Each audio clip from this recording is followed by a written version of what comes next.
Alhamdulillahilladzi an'ama 'alaina bil iman wal Islam wa asyhadu an la ilaha illallah wahdahu la syarika lahu wa asyhadu anna Muhammadan abduhu wa rasuluh. Allahumma shalli ala Muhammad wa ala Muhammad.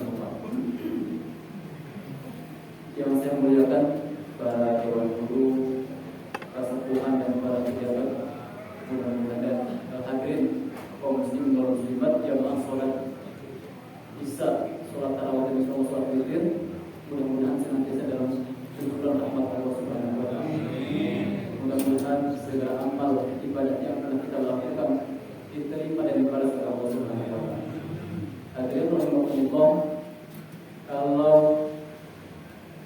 masjid-masjid yang lain semakin mendekati akhir-akhir Ramadan, biasanya semakin sedikit ya safnya. Kayak tidak berlaku untuk masjid Amma ini. Tidak berlaku untuk masjid Amma, ternyata jamaahnya tetap masih penuh, masya Allah ya. Luar biasa.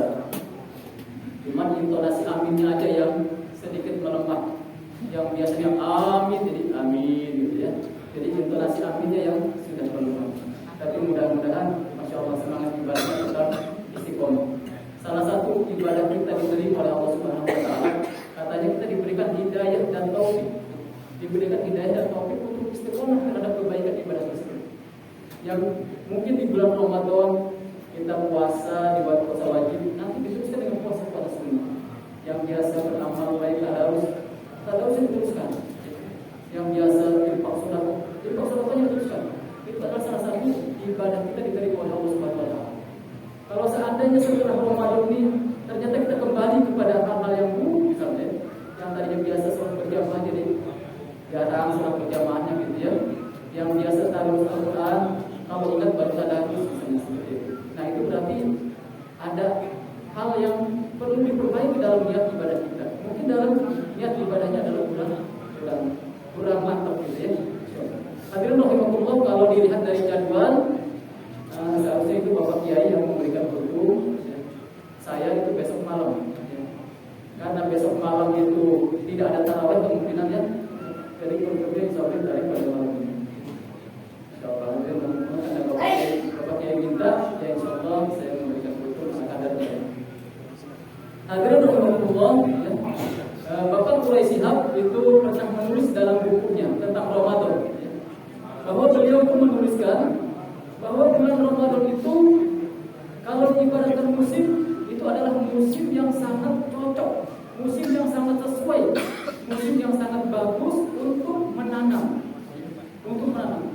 Artinya kalau kita menanam benih apapun itu akan tumbuh dengan subur, akan tumbuh dengan baik, akan menghasilkan panen yang melimpah. Jadi Ramadan ini ibaratkan musim itu musim yang sangat cocok untuk menanam apapun benihnya. Benih itu akan tumbuh subur, akan menghasilkan panen yang berlimpah, yang tidak biasanya. Kenapa? Karena di bulan Ramadan ini, pada musim itu hama dan penyakit tidak ada. Hama dan penyakit tidak ada sehingga panennya itu walaupun istilahnya asal nanam, maka akan menghasilkan limpahan panen. Cuma sayang katanya Allah ya, walaupun itu panen melimpah dan banyak nih dari kalangan muslim itu tidak tertarik untuk menanam.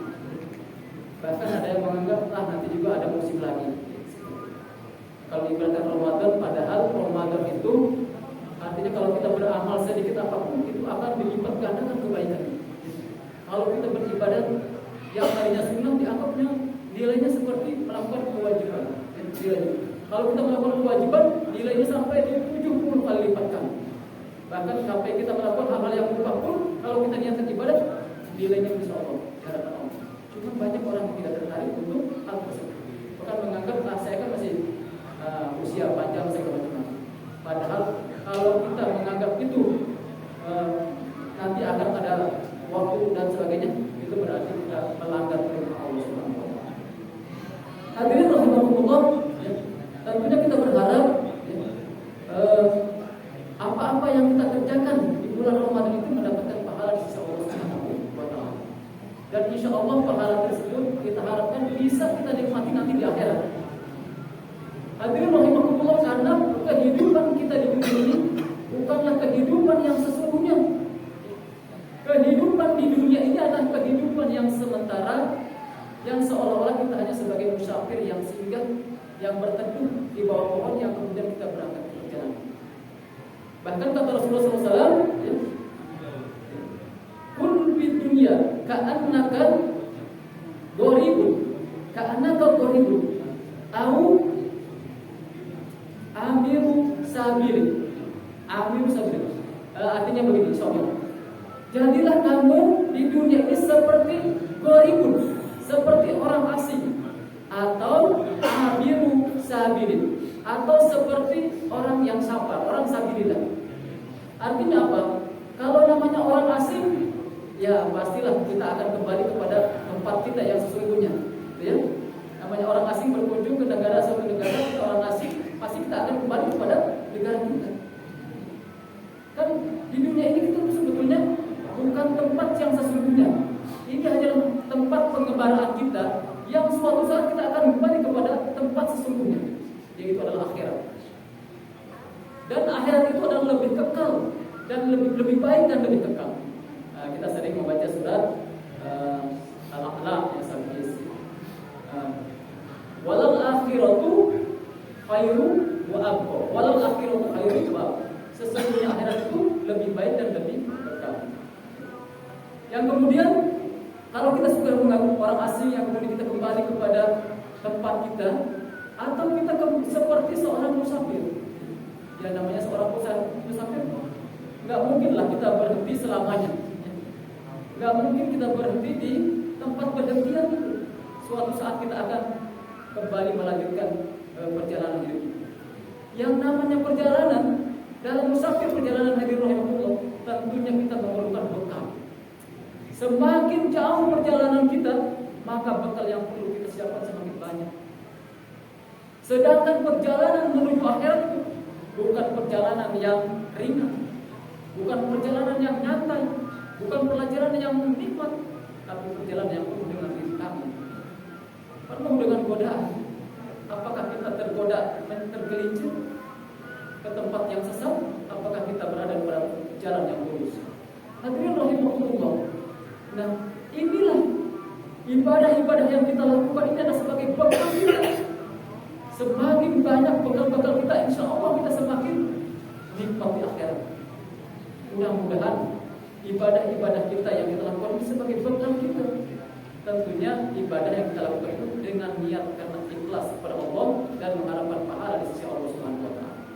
Jangan melakukan karena tradisi, jangan melakukan karena ingin dipandang, ingin disebut dan segala macam-macam, tapi kita niatkan semua ibadah kita karena Allah dan mengharapkan pahala di sisi Allah Subhanahu wa taala. Yang insya Allah kita akan menjadikan bekal nanti di akhir kelak. Hadirin rahimakumullah. Yaitu akhirat itu adalah bukan berarti kita kemudian meninggal nggak diperhitungkan. Semuanya diperhitungkan. Kita harus melalui bijak, melalui timbangan, kita harus melalui sirat, perjalanan 3000 tahun, ya. Bahkan satu harinya akhirat itu sebanding dengan 50.000 tahun, ya, di dunia. Satu harinya akhirat itu sebanding dengan 50.000 tahun kita di dunia. Masya Allah. Jadi pahala-pahala yang kita kita kumpulkan itu, ya mungkin tidak imbang dengan bekal yang akan kita diajarkan. Tapi kita kalau niatkan dengan ikhlas karena Allah dan mengharapkan pahala, insya Allah kita akan mendapatkan rahmat dari Allah Subhanahu wa taala.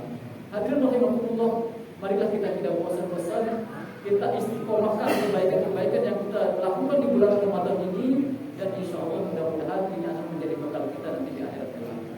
Jangan sampai berhenti, jangan sampai lelah. Ini saya menasihati diri sendiri juga, ya, bukan hanya ke jamaah, tapi menasihati diri sendiri. Mari kita kuatkan, ya, niatkan ibadah kita. Insya Allah kita mendapatkan nikmat dunia dan akhirat. Hadirin rahimakumullah, yang namanya orang panen itu bisa dinikmati dan bisa disimpan, ya, seperti itu. Demikian untuk kali ini, mudah-mudahan ada manfaatnya bagi